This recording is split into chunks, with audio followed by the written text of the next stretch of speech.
व्यासासनासीन श्री राम कथा के अतिशय सरस प्रवक्ता प्रकृष्ट प्रज्ञा विभूषित समादरणीय श्री राघव शरण जी महाराज इस ज्ञान फलक पर विराजित हम सबके संरक्षक अभिभावक और हमारे श्री अयोध्या के ही नहीं संपूर्ण संत समाज के गौरव अनंत श्री समलंकृत परम पूज्य श्रीमद जगत गुरु रामानुजाचार्य स्वामी श्री विश्वेश प्रपन्नाचार्य जी महाराज और मंचस्थ श्री राम कथा के अनुपम गायक अनुपम परिवेशक समादरणीय श्री पवनदास शास्त्री जी महाराज, मंचस्थ माँ वीणा पाणी के पुत्र संगीतज्ञ बंधु और इस सुर भारती चैनल के माध्यम से अपने घरों में बैठ करके देश दुनिया में इस कथा का श्रवण लाभ ले रहे समस्त श्री राम भक्त। भगवान श्री राम और अयोध्या, संभवतः इन दोनों की ही चर्चा संपूर्ण विश्व में हो रही है और हम सब सौभाग्यशाली हैं कि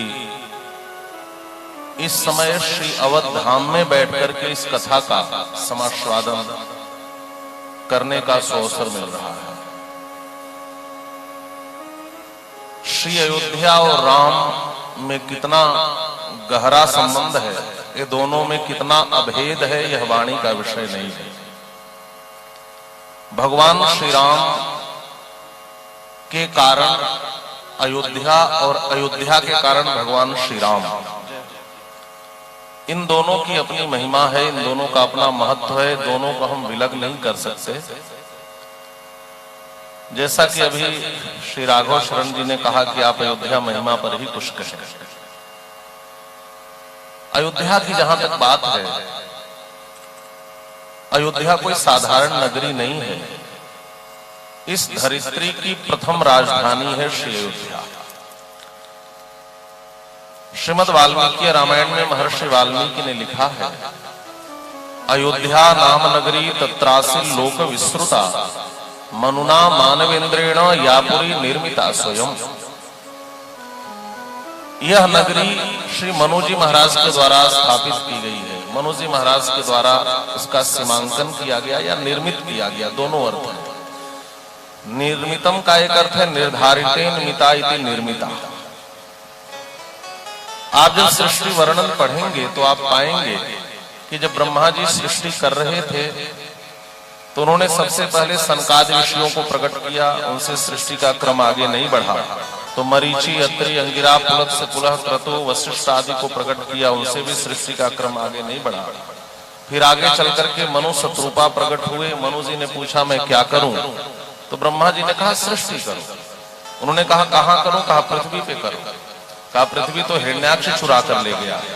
तो ब्रह्मा जी के नासिका से भगवान वाराहावतार लेकर प्रकट होते हैं, हिरण्याक्ष का वध करके पृथ्वी मनु महाराज को सौंपते हैं। और मनु महाराज ने जब इस पृथ्वी को प्राप्त किया तो पहली राजधानी इस धरती पर मनु महाराज ने अयोध्या को बनाया। अयोध्या केवल श्री राम की ही जन्मभूमि नहीं है, अयोध्या मानव मात्र की जन्मभूमि है, क्योंकि मानवीय सृष्टि का आरंभ ही अयोध्या से हुआ। हम मानव इसलिए कहे जाते हैं कि हम मनु की संतान हैं। कुछ लोग अपने को आदमी कहते हैं तो अपनी उत्पत्ति आदम और हव्वा से मानते हैं, लेकिन हम मानव या मनुष्य कहे जाते हैं। तो मनु जी महाराज ने सबसे पहले धरती पर इसी राजधानी को बसाया। जैसा कि इस श्लोक में महर्षि वाल्मीकि ने निवेदन किया, तत्रासि लोक विस्तृता, यह लोक विस्तृता नगरी है। उस काल की अयोध्या भी तीनों लोकों में जानी जाती थी और इस काल की अयोध्या भी तीनों लोकों में जानी जाती है। वैसे तो अयोध्या का अर्थ भी प्रसिद्ध है, न योध्या इति अयोध्या, जहाँ कोई युद्ध न हो, जहाँ कोई लड़ाई झगड़ा न हो, जहाँ कोई बखेड़ा न हो, वह अयोध्या। अथवा इसका एक नाम है अपराजिता, जिसे जीता न जा सके वह है अपराजिता। अयोध्या का एक नाम और है अवध। न भवति बधो यस्मिन् सवधा, यह भी एक अर्थ कर सकते हैं, जहां भगवान के द्वारा किसी का वध न हुआ हो उसे अयोध्या कहते हैं।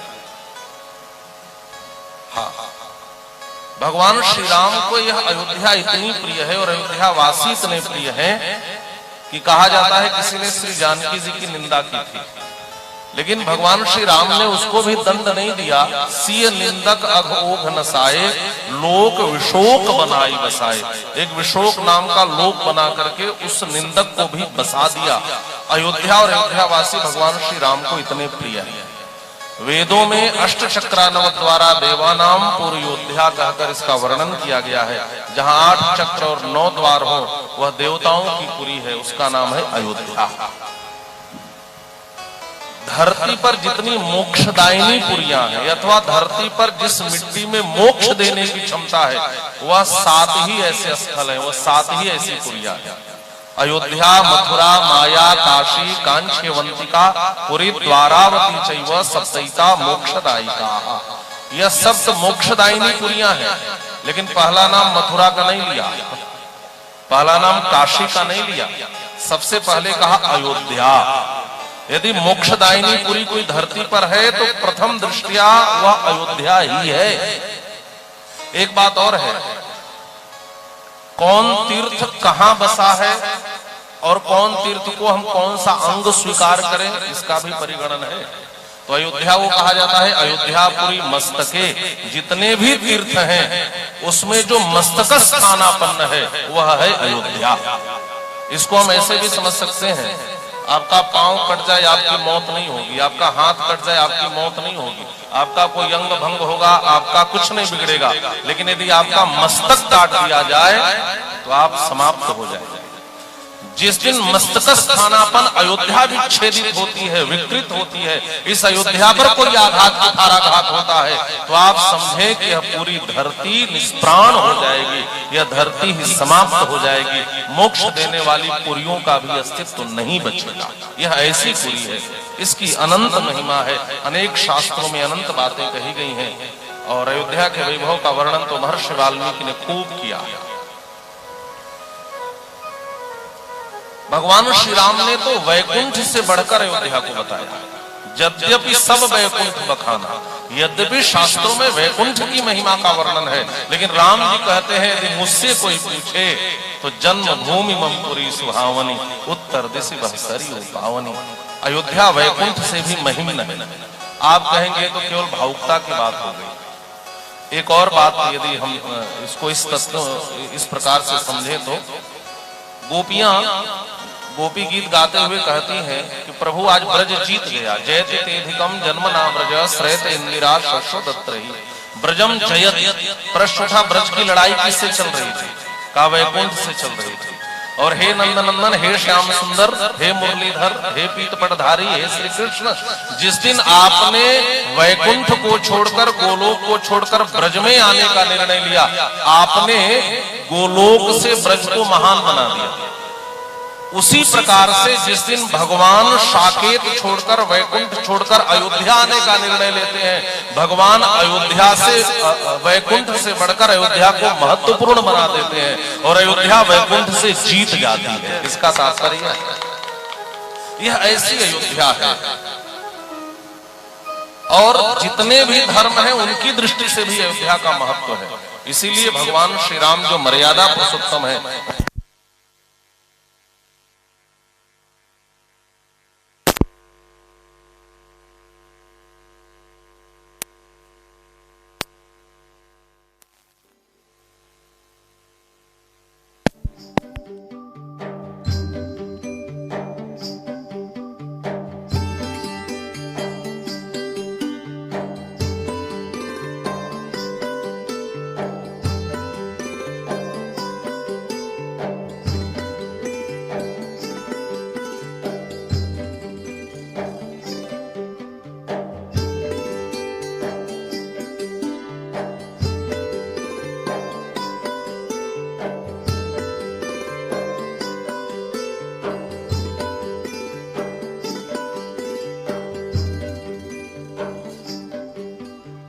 यदि हम इन चीजों को समझें तो अयोध्या की अतुलनीय महिमा है, अयोध्या अनुपमेय है। और जिस अयोध्या को जिन रूपों में शास्त्रों में वर्णन किया गया था, वह अयोध्या 500 वर्षों से उदास हो गई थी। अयोध्या की वह झांकी, वह छवि, वह आनंद पर्व नहीं दिखाई दे रहा था। लेकिन 500 सालों की प्रतीक्षा, 76 बड़ी लड़ाइयां, 70 साल न्याय की गुहार के बाद वह फिर अवसर आया है कि अयोध्या पुनः मस्तक स्थानापन्न होकर के आज पुनः विराजित हो रही है। और इसी अयोध्या धाम में भगवान श्री रघुनंदन राघवेंद्र सरकार का फिर से भव्य और दिव्य मंदिर बनने जा रहा है। तो सारी दुनिया की दृष्टि इस समय अयोध्या पर है। और जैसे संपूर्ण विश्व को अयोध्या ने हमेशा से संदेश दिया है, क्योंकि यह दुनिया की सबसे प्राचीनतम नगरी है, तो इस अयोध्या से जो भी संदेश जाएगा वह दुनिया के लिए महत्वपूर्ण होगा। और हमें लगता है आज दुनिया में हर कोई अयोध्या को देखना, जानना और समझना चाहता है। मुझे लगता है कि इस जन्मभूमि शिलान्यास के बाद जो ऑनलाइन कथा हो रही है, यह पहली कथा है, यह पहली कथा है। और सच कहूं तो दो प्रकार के वर्ल्ड हैं इस समय, एक वर्चुअल वर्ल्ड है, एक एक्चुअल वर्ल्ड है। एक इंटरनेट की दुनिया है और एक वास्तविक दुनिया है। तो वास्तविक दुनिया में मिलना मिलाना बड़ा कठिन हो गया इस कोरोना के कारण। तो एक्चुअल वर्ल्ड से निकलकर हम थोड़े वर्चुअल वर्ल्ड में आ जाए। इस नेट की दुनिया में यदि हम आए तो नेट पर प्रसारित होने वाली या चैनल पर प्रसारित होने वाली सीधी कथा, यह पहली कथा हो रही है। और इसके लिए मैं श्री व्यास जी को सबसे पहले साधुवाद और धन्यवाद दे रहा हूँ कि जिस अयोध्या को लोग जानना चाहते हैं, समझना चाहते हैं, सुनना चाहते हैं, देखना चाहते हैं, इस कथा के माध्यम से वो सुने, देखें और जाने। दूसरी बात, अयोध्या की महिमा है, अयोध्या में प्रकट हुए भगवान श्री राम की महिमा भी आप सुन रहे थे, पूज्य सरकार के द्वारा आपने सुना और सुनते रहेंगे। लेकिन अयोध्या में निवास करने वाले संतों की भी बड़ी महिमा है। अवध के संतन की बलिहारी, अयोध्या के संतों की बलिहारी है। आप दुनिया के किसी तीर्थ में चले जाएं, संतों का जो स्वरूप अयोध्या में दिखेगा, सच्चे अर्थों में यह स्वरूप अन्यत्र दुर्लभ है। और मुझे खुशी है कि आप इस कथा के माध्यम से जो संकल्प लिए हैं कि हम संत सेवा महायज्ञ करेंगे, अयोध्या के उन संतों तक उनकी कठिनाइयों को दूर करने के लिए हम उनकी सेवा में तत्पर हो जाएंगे, जिसमें यह कथा सहायक होगी। तो मुझे लगता है भगवान श्री राम आपको बल देंगे और आपका यह संकल्प पूरा होगा। और अयोध्या की कथा हो, राघव की कथा हो, तो वक्ता भी तो राघव ही होना चाहिए। देवो भूत्वा देवम यजेत, देवता बनकर देवता का यजन करे। राघव को अपने में उतार करके राघव की कथा कहना और राघव के नगर में बैठ करके कथा कहना, यह तीनों की उपलब्धि सबको नहीं मिल सकती, यह इस कथा को मिली है। इन्हीं शब्दों के साथ बहुत बहुत मंगलानुशासन करते हुए अपनी वाणी को विराम देता हूँ। बोलिए श्री राघवेंद्र सरकार की जय।